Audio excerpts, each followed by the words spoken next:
Welcome, welcome, welcome. This is the Public Works Podcast. My name is Joseph Blackman. Today, got a real treat for you. His name is Charles Moore, and he is the Water Maintenance Coordinator at the City of Columbus in beautiful Ohio. Charles, say what's up to everybody. Good afternoon, everyone. How's everyone doing this evening? All right, so Charles, you got a lot of stuff going on now, but we're gonna kind of get into what you got going on now, but also we want to know about your backstory. We kind of want to know what got Charles into the industry. So first off, give us a brief snapshot of what a day looks like for Charles. From the time you clock in to the time you clock out, what are you doing all day? Navigating issues and problems. So a typical day starts for me at 7 o'clock. Because of my classification, I don't have to swipe in and out. So kind of arrive at the office near 7.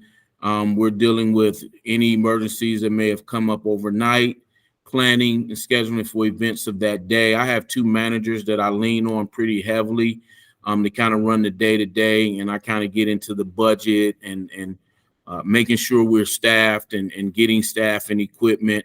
The political issues or items they bring to me more so. So I have a couple guys, again, like I say, they take care of planning, getting our crews out. We prioritize our jobs. Using the worst ones. Worst would be causing damage, leaks in the street, flooding of a home, a business. And so we try to prioritize them. We hold our residents to a 14-day repair if they had a leak on the private side. So we also hold ourselves to that same standard where we look to make any repair we receive within 14 days. Wow. Okay. So that makes sense. You get 2 weeks if they have something going on, but also 2 weeks if you guys are on the hook for fixing something on your end. Yes, correct. Okay. Let's talk about what attracted you to Public Works. Let's talk about how you got into the industry. What you were like was, a 15-year-old Charles, were you interested in, water maintenance?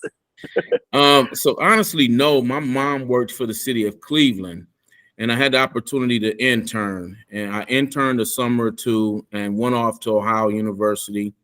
Was at Ohio University a year and a month or so, and they would always let me come back and intern with the city of Cleveland. We were on quarters at OU, and I would get off shortly before Thanksgiving and then go back to well into January. So I came home to one winter, and one of the supervisors was like, "Man, you'll make a good employee full time. Why don't you come back and make a little money and still go to school?" And I kind of, no, I'm going to go back. So I went back for spring quarter and, sitting there one day and says, we all go to school to make money. I have an opportunity to make money. I'm going home. And, and we got home and kind of quick story.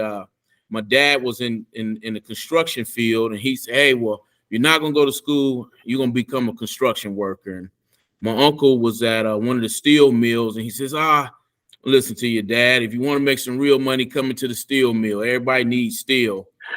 And my mom just kind of pulled me to the side, and she's like, "What does the construction field need at some point?" And I said, "Workers." And she says, "No, water." She says, "What will the steel mill need at some point?" And I just says, "I see where you're going with this water."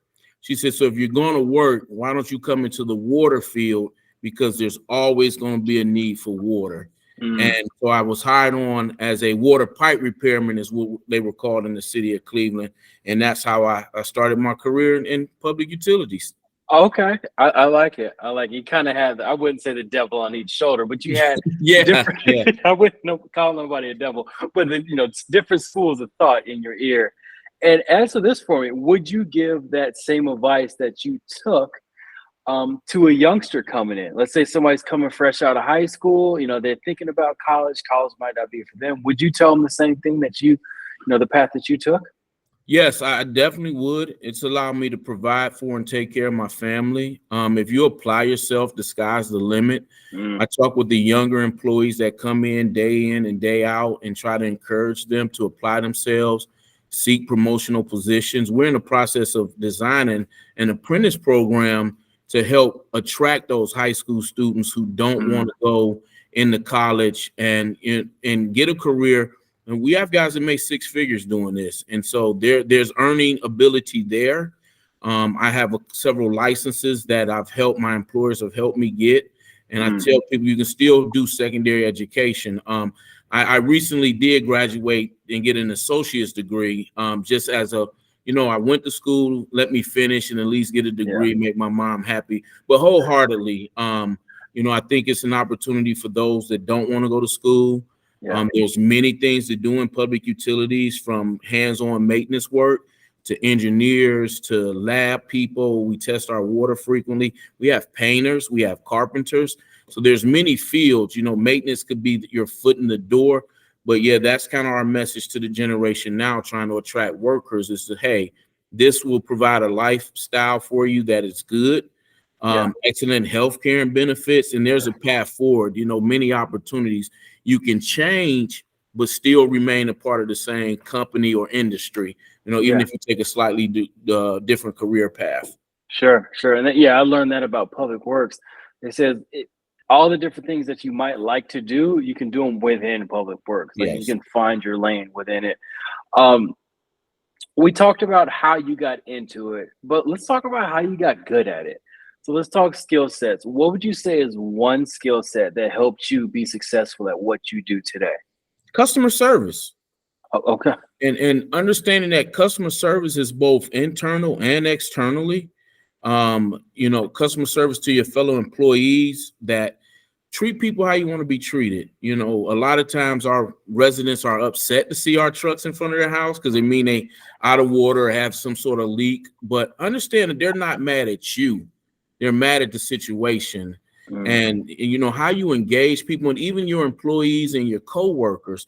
If you're that guy that always speaks, or you're kind-hearted, or you're willing to talk and engage people, it goes a long way. Or if someone tells you a story, if you remember that, or about a kid's high school game or issue or someone, if you refer back to them, hey man, by the way, how did that situation work out? Or how's that going on? So, having a good customer service skill set, being able to interact with people and just treat people how you want to be treated.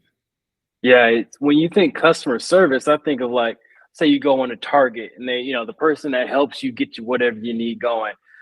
That's the normal description of customer service. But what you said, even though your coworkers aren't buying from you, you're still servicing them as a customer, which is a interesting way to flip it, to think of it that way. So that's pretty cool. Story time. I need a story from Charles when something went wrong under your watch, what you did to fix it, and then what lessons you learned from it to apply to your future career. When I think of what went wrong, I try to brag or tell people, I'm good. Nothing ever goes wrong under my watch. And in theory, that's how we all want to feel about ourselves. But when I think about something that went wrong, we had an incident, and I use November of 2021, and I received a phone call that we had an employee that suffered a medical emergency, and he was actually in the excavation, and they had to retrieve the gentleman from the excavation. And I had a core of employees who worked together to offer first aid and CPR, and that gentleman is alive today because of the work that they did, and always being prepared. The city of Columbus is huge for training, education, first aid, and a multitude of training classes. And I would get guys to complain, I got to listen to another training class. I got to sit in another training class. And so it's created a buy-in as a whole, because people now take that training serious. It's like, man, I could save someone's lives. We offer CPR several months a year. And so now I'm getting an influx of guys saying, hey, can I sign up for this? Hey, can I join this? Can I be a part of that class? Our basic first aid, our CPR, the various bloodborne pathogens, the various trainings that we offer, they're now embracing that training. So I'd like to say that their willingness to get involved and help, but also that they had taken the training and retained it, has helped me now push training out to others. Yeah. So it's interesting that we have to go through some type of negative in order to be receptive to something like that. But I think that's human nature. And I mean, it's a positive. Your guy's still around, and people are being more serious about training. So how does Charles keep showing up day after day, week after week, month after month, better and better? Because you could say, man, I got my AA. I've been here for X amount of years. I know everything. Nothing new is under the sun. The city of Columbus is the same. Like, so how do you, or what's that? What keeps you showing up better and better every year? And what do you do intentionally to make that happen? Just to be different, not the status quo. So I am fortunate enough that I do have 30 years and there's several options out there, but I enjoy what I do. I like helping. I want to help others advance. I enjoy the work. I mean, water is a very key, essential asset, and taking it serious and telling people, showing them how bright our future is with water. So to me, it's being able to help, give back. And, honestly, I just enjoy it, man. As you go in, it's something different every day, even though it's the same. It's a different set of problems, leaks in different areas, growth in different areas, especially for us here in Columbus. We got a lot of major projects taking off.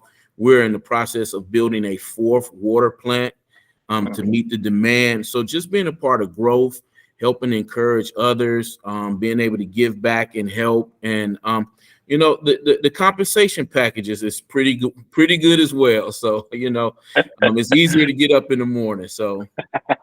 Sure. So one thing about water is it never stops. It's a 24/7, 365 thing. I'm sure there's plenty of times where you get a call, after work, middle of the night, weekend. Hey, Charles, we got this going on. So how does Charles intentionally step away from it? How do you get away? How do you, we got the same haircut, but how do you let your hair down and kind of step away for a little bit? I'm a huge family person. So just spending time with my family. Me and my wife, when we got together, she had 2 kids. I had a child. And we were under the impression she couldn't have more. And we ended up with twins. So we have a 38-year-old, we have a 30-year-old, a 28-year-old, and now we had 11-year-old twins. So they force you to step away, but I kind of live them out. If you work hard, play hard. Yeah. So just making sure you take that time to just rejuvenate, taking the time for yourself helps your mental health, your physical health. So I like to travel, a couple boys evenings here and there. Recently I had the opportunity to go out to Vegas for the fight, just to hang out with my little brother and a couple other buddies, and you come back and you get back at it. So you reward yourself is what I would tell people to do. Reward yourself for hard work. Take some time out for yourself. I struggled a little bit with that because I always wanted to make sure I was available, but I've coached up the managers under me to, hey, I got plans this weekend. Should something come up, I need you to take care of it. And just the conversations, communication will help out in that situation a great deal. You're right. We are 24/7. I've had phone calls at 4 o'clock in the morning, 5 o'clock in the morning. And, I always tell people, if you need to call me. We have 3 adult kids that are, functioning well and not in the home. So I always want to make sure, should they ever need us, we're available. So my phone is never off. If I don't want to be bothered, I just, I can skip that call. But, reward yourself, work hard, play hard. I'm glad you brought that point up, because I've been in a position of thinking I had to touch everything that came across, either the phone line or on the desk, because I could only handle it. And once I empowered my employees, it opened up everything for me. Then I could skip that call because I knew somebody at the office was going to take care of it, because I trained them and I empowered them to do that. So thanks for bringing that point up. All right, let's say we asked your wife's best friend. You're probably thinking of who she is, your wife's best friend. And we asked her, like, what does Charles do all day, every day? And what value does he provide to the community of Columbus? What would she get totally wrong in answering that question? Wrong. My wife's best friend would probably say he runs the entire city. So okay. Why would she think that? Let's dig deep into that. So my wife says I never meet a stranger. I have a tendency to normally be able to get you to a solution if I don't have the solution. Networking, and again, it's the positive interactions, the being helpful, the answering the calls. Recently, the sewer department called, and I had taken my son to see a WWE wrestling match. And I stepped out for a minute and I answered the call. And I heard about that from weeks from the director to us. Like, they're amazed you took 2 minutes to answer that call, you know. And it was just like, hey, if I'm getting a call on a Friday evening, you know, it must be pretty important. And that gentleman, their director or administrator, actually said, I couldn't get in touch with some of my own guys, but Charles answered the phone. And so, you know, some people's are like, you always know someone, or you always got an answer, or you always, you know. So I would think that she says, you know, he knows everybody and can run the city or whatever. And she's actually recommending you should run for mayor. You know, it's like, I don't think I'm ready for that one yet. So, you know. Gotcha. What's the most notorious or most common like text message you get from family and friends around the city? Because we all know people that work for the city and we think we got the bat line to get stuff figured out and get stuff done. So what do people like request from Charles? Hey, there's water in front of my house. You know, okay. It's been here 2 or 3 days. Can you?